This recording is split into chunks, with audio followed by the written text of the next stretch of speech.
Yeah, Gemma, look, I go on about this all the time, right? Because I think it's the biggest issue of national self-harm in this country, and it's only going to get worse, and we've got to keep on to it. Now, we can see through government decisions and government rhetoric and the rhetoric from organisations like AEMO and others, we have seen for a long while that they're all in this together. They're all shaping the narrative to fit their sort of climate policies.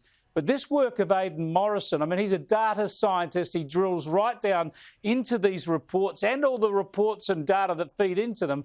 And he's exposed how they're just not accurately giving us the proper numbers and the proper pictures. There's got to be a reckoning on this.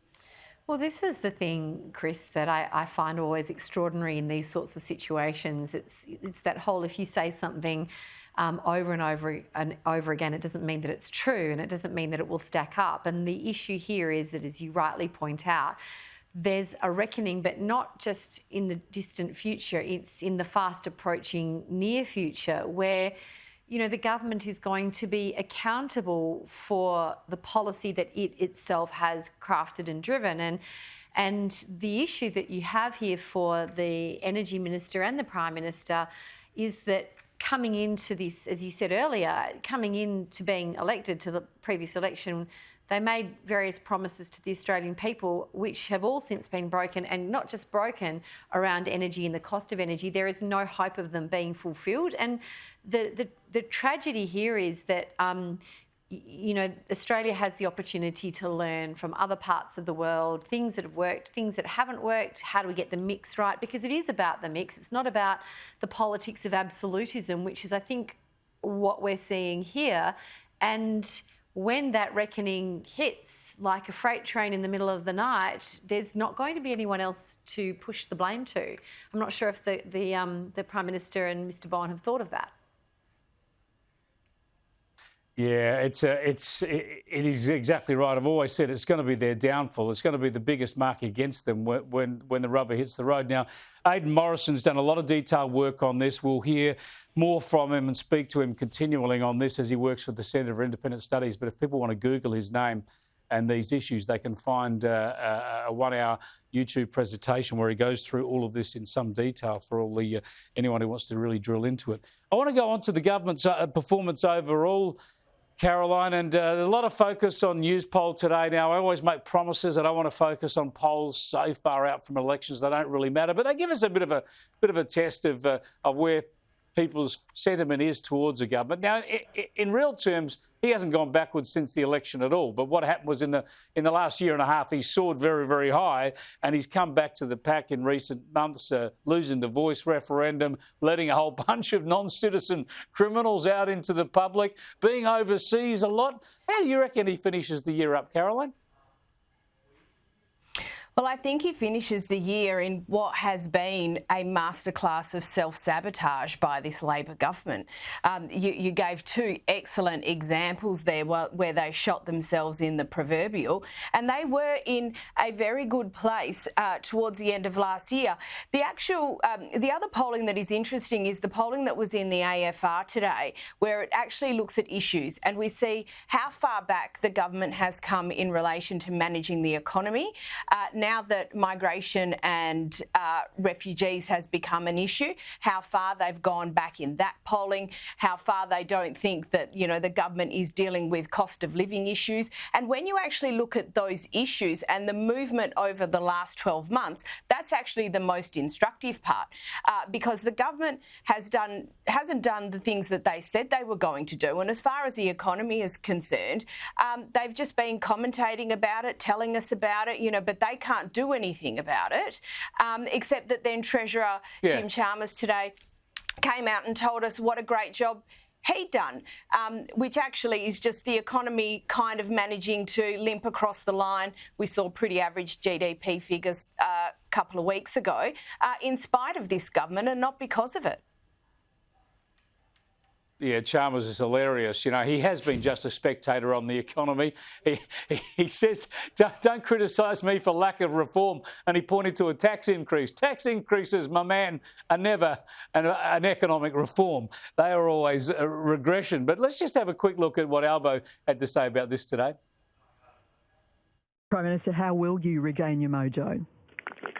What we're doing is continuing to roll out our plan for a better future, our plan that we're elected with. You're going to shrug off the fact that your own personal approval rating has dipped? Well, during an inflation issue that has affected the entire globe, there was obviously going to be pressure on the economy. You got to love that, Gemma. He's suffering in the polls because of global inflation. What about the fact that he promised to get our electricity prices down, to get the cost of living down and do all sorts of other things, and he's been completely exposed on those?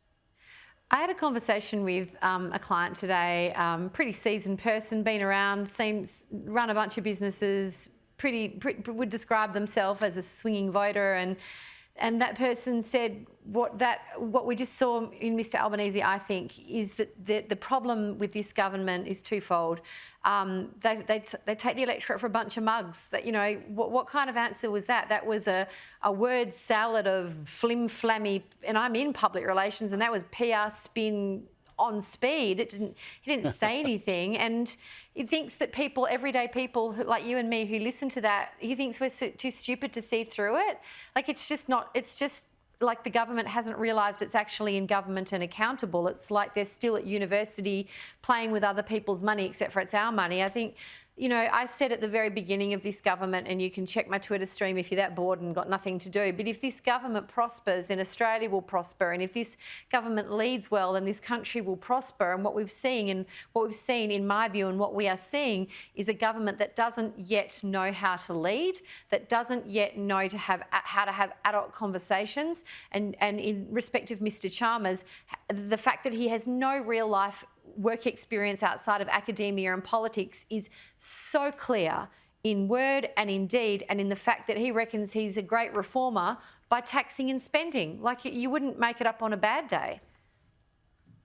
You could. Now, we're nearly out of time. I do want to get your highlights and lowlights of the year. Last time I speak to you in 2023, but I was guessing, of course, Caro, that it has to be, as the host of the Royal Report, the coronation has to be your highlight. And maybe the lowlight was an issue you talked about last night where Harry and Meghan seemed to be out of favour with Hollywood. But that was just me guessing. What would you give us very quickly as your highlight and lowlights of the year?